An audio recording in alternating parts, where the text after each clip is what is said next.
Dear musicians and music lovers, this is my first venture onto YouTube as a speaker, so I ask you to forgive any sharp edges. And in order to save you time, I have chosen to read from a prepared script rather than to speak extemporaneously. Several years ago, I came across a YouTube channel featuring a musician who exhibited an all too rare mastery of the art of expressive playing, and who dedicated himself to the promotion of his instrument and to the promotion of newly composed music, taking the use of older musical idioms as its point of departure, both of which I supported wholeheartedly, as I still do. Soon afterwards, this talented musician began to devote himself more and more to the promotion of something called the double beat theory, or in German, the Doppelpendelschlag theory. This theory attempts to address the apparently excessive speed of many early 19th century metronome indications by postulating that up to the mid-19th century, musicians marked the beat with 2 clicks of the metronome rather than 1, as is the practice today. The musician in question drew heavily on the work of a German clergyman, apparently an amateur musicologist, who attempted to relate this practice to the medieval theory of the tactus and the old proportional system of notating what we know as time signatures. The fact that the proportional system, with its steady tactus, was criticized for its pedantry and inaccuracy even in its own day, went unremarked. He quoted ancient musicians, including some from the pre-Galland era, such as the early 17th century Frenchman Marin Mersenne, author of a 1636 treatise L'Harmonie Universelle, to substantiate his idée fixe. As time went on, the said musician devoted more and more of his online discussions to expounding this theory, until his channel has come to feature virtually nothing else. I find the double beat theory to be utterly without merit. It posits a sea change in tempo in the mid-19th century that is entirely unsupported by historical research. Since the period in question is almost within living memory, we have recordings of contemporaries of Chopin and Czerny. We should expect to find mention of such a change by early 20th century musicians. In point of fact, we find none.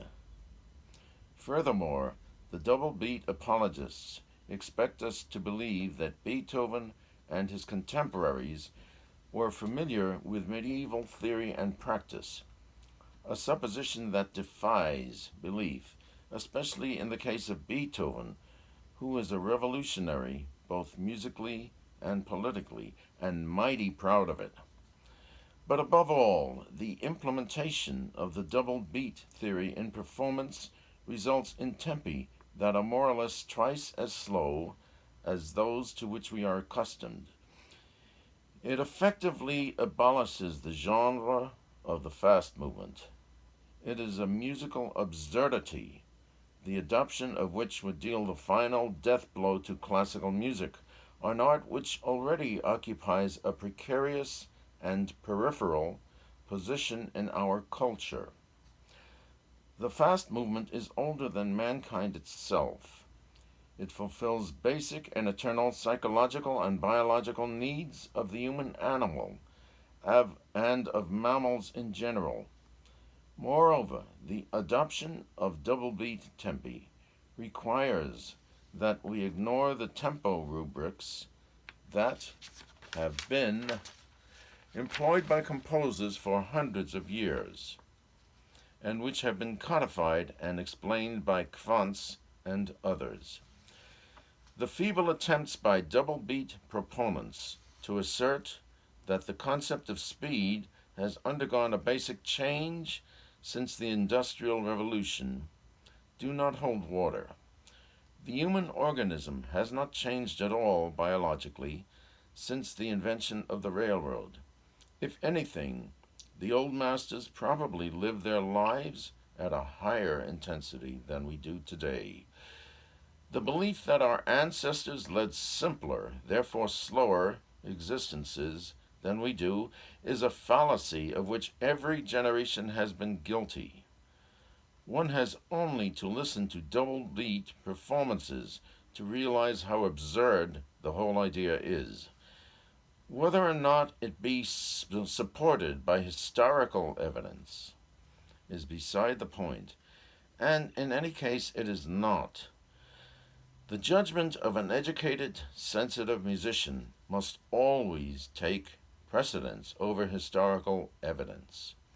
Indeed, it is impossible that any first-rank professional musician should let his choice of tempi be guided by the double beat theory. In an earlier era, he would have been bombarded by rotten tomatoes and spoiled eggs. Had Bach and Beethoven tried to inflict double beat on their audiences, they would have been laughed off the concert stage and fired from their positions. Of this I am sure. Today, audiences are more polite, and double beat performances would be greeted by that dull and dutiful apathy with which the majority of concert goers greet world premieres. Music critics are another matter, and I defy any concert musician to hire a major concert hall and inflict double beat on his audience. Personally, I cannot help but regard the double beat proponents as I regard flat earthers or political extremists. While agreeing that all expressions of opinion ought to be received with the respect due to a fellow human being, I must as a musician draw the line. One could not imagine the late Stephen Hawking having a serious and respectful discussion of cosmology with an astrologist or with a proponent of the flat earth theory. Certain ideas are simply beyond the pale. Part of the disciplines of music and the sciences entails a hierarchical valuation of ideas and methodologies. These are axiomatic more often than not, but they are nonetheless real. Since the musician in question has attracted a wide audience, he is personable and well-spoken, even in a language other than his native tongue. He has a lovely family, which occasionally appears on screen, and he knows how to use the internet to advance his ideas. All of these things are admirable. Most of his adherents are, I assume, amateur music lovers, for whom music is a diversion rather than a livelihood. Others are those who love a good argument and are attracted to the outre, and especially in an area such as music, which, unlike contemporary politics, does not involve any danger to life or limb. And I must note that my personal views are echoed by other professional musicians. With these thoughts in mind, I took the liberty of posting some comments on the YouTube channel of the musician in question. Others did likewise, and some of their comments were far more acerbic than my own. However, one of my comments invoked this musician's especial anger. What I wrote was this, and I quote, "You persist in trying to do the impossible, namely, to apply Renaissance theory to the performance of Beethoven. You will not, in a million years, ever persuade professional musicians or serious amateurs, but you will confuse naive, aspiring musicians. And there is enough confusion in our profession without your adding to it, thank you. I am still puzzled. I am still puzzled as to why you have taken this road with your career. Is this the only way in which you can conceive of gaining a following on YouTube? You are, in effect, peddling snake oil as a cure for cancer. Your stubborn and unyielding adherence to excessively slow tempi disqualifies you from serious consideration as a performer or teacher. Can you not find a more valid way of building an audience on YouTube? You are a very talented individual, and it pains me to see you dissipating your talent in this manner. I know you will probably remove this post as soon as you read it, but I do hope, for your sake, as much as for the art of music, that you will ponder carefully what I have said. End quote. I have seen musical fads come and go. When I was very young, there was a brouhaha over the arched bow, a device that enabled the violinist to perform all the notes of J.S. Bach's violin triple stops at once. Later on, it was revealed to be a modern invention. A book was written about something called the Siena piano, an old upright that allegedly surpassed both harpsichord and Steinway as a medium for the performance of J.S. Bach. It did not, by the way. Closer to our own time, we have witnessed the insane idea that flutes and recorders should be played without breath vibrato, contrary to Kwanz's advice.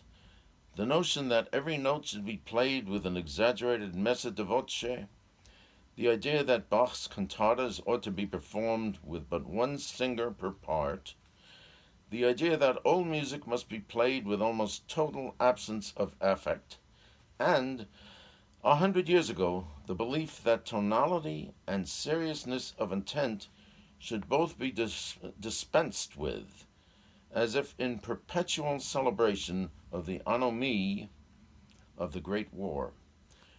Most of these things have come and gone, although atonality has inflicted lasting, perhaps irreparable, damage to our art. And while I do not expect the double beat theory to gain a foothold in the real world, I speak as one who hopes to ward off the day when audience members will come up to the musicians after a concert and inquire whether they had used single or double beat in their performances, as they used to come up to me and ask, "Is it flutist or flautist?" To conclude, let me note that not all things are knowable. I cannot explain with 100% certainty the apparent absurdity of some of the old metronome indications. I don't think that it is necessary to do so, or even germane to the art of music making. But musical common sense and the requirements of the human ear are always germane.